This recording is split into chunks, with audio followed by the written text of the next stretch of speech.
Okay, the two cards we're covering in this video in the Influence of the Angels tarot deck, and this is going to be your Tarotorial, is the Heirophant and the Devil. Okay, so I thought I'd find two that are very intriguing, very interesting. There's a lot of history behind the two of these two cards and what they stand for. And it also depends on the deck you're using, right? Each tarot deck tends to use different symbology, although many of the cards have similar themes.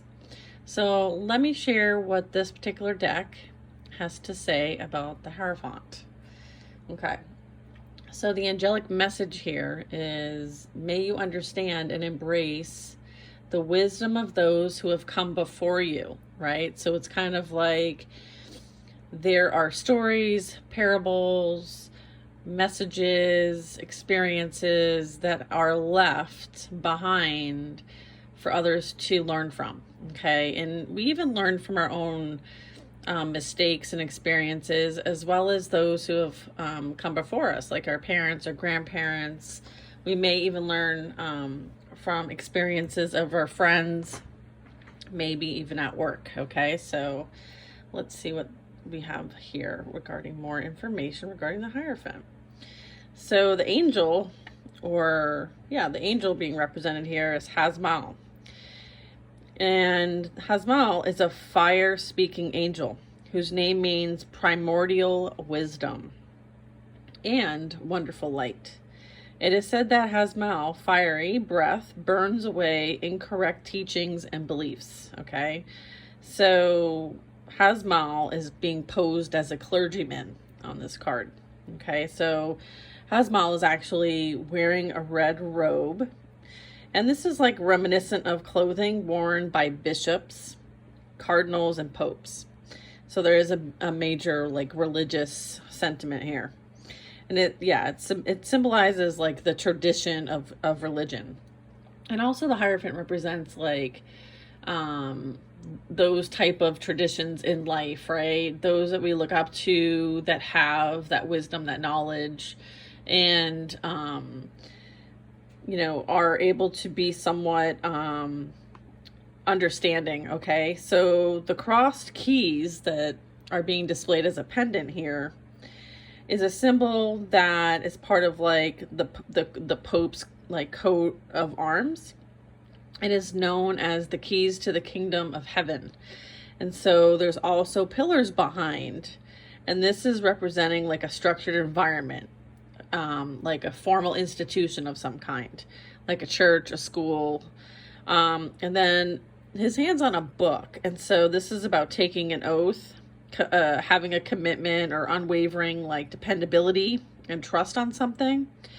And it also alludes to living according to a prescribed like set of rules or beliefs or ethics. So the books are representing in this card education, knowledge, okay?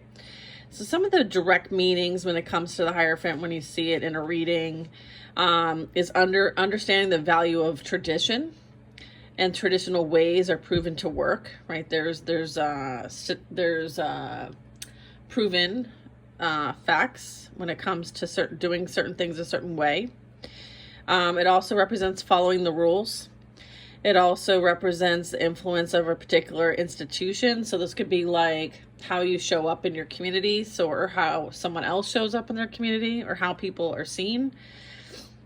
Or maybe there's some sort of need to kind of go back to following some rules, ethics, when it comes to family, religion, society, or school, and how that has an impact on someone's life.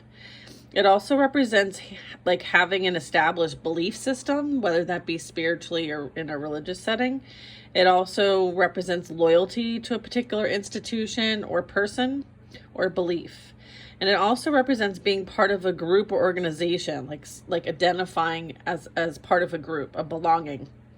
So, the shadow meaning of this would be like only relying on a certain way of doing things, like a lack of any type of like original thought or creativity.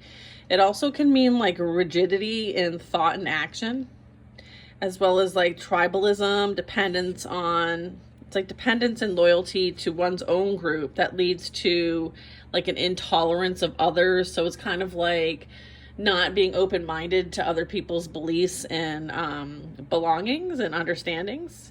So just know that like there is some sort of wisdom from those that have come before you, and to remember that like there is something to learn from all of that as well. So that is the Hierophant. Let's see. I also get like spiritual leadership here, and kind of like showing the way, or maybe a mentor of some sort.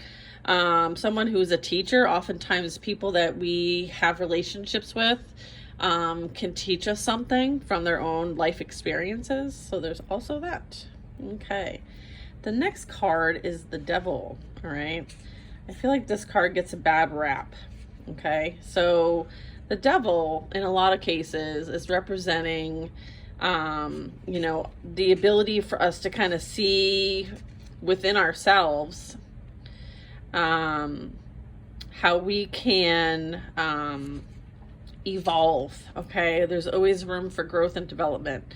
And oftentimes there is a way to kind of like see in our own situations how we may be kind of succumbing to some sort of temptation. Okay.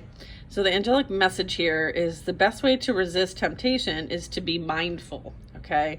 So it's like calling on you to be more mindful, to be more understanding and aware.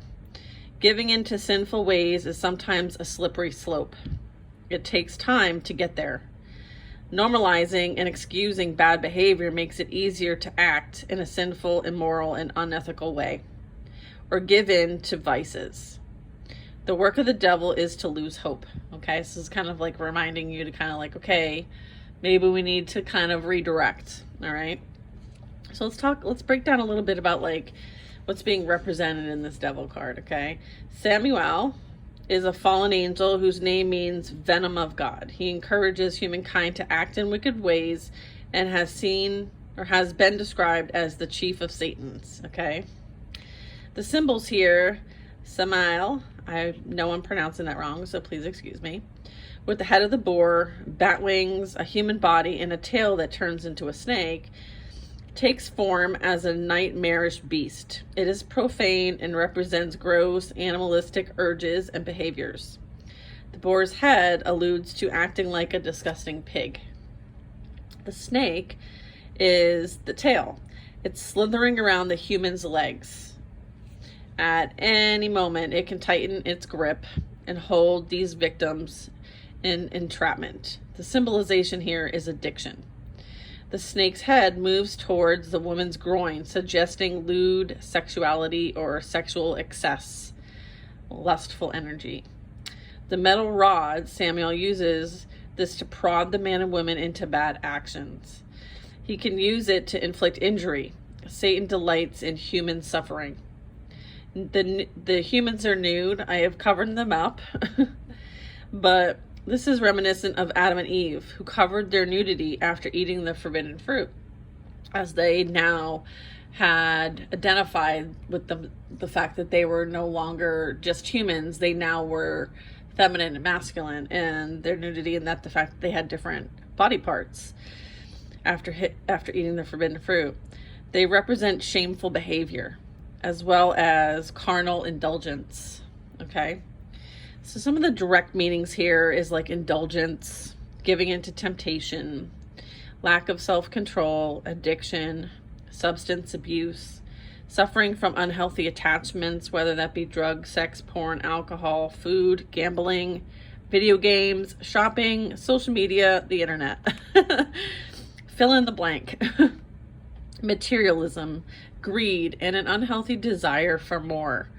Associating with people or situations that are not good for your well-being, and having the awareness that they're not good for your well-being, or having the unawareness. It kind of depends on where you are on that spectrum. Focusing on physical pleasure while disregarding spiritual concerns or the concerns of others while doing so. Acting without conscience, immoral, unethical behavior, and having a weak moral compass. So the shadow meaning here would be gains in power and status as a result of unethical or immoral behavior. There is power in evil. Recognizing the worst aspects of ourselves. Suffering from an extreme aversion to something, like the flip side of attachment. So this is a calling for you to kind of see how you can find balance between the two of these energies. Okay, we have the Hierophant as well as the Devil. I feel like there is middle ground here that all of us here on earth can be more aware of and mindful of, and seeing where there might be some overindulgence in things that maybe we need to reevaluate for the greater good of ourselves and for others. As we all know that sometimes things can end up being, we can sometimes go down that slippery slope. All right, y'all, I hope that you enjoyed this Tarotorial, and I'll catch you next time. Like and follow for more. Bye now.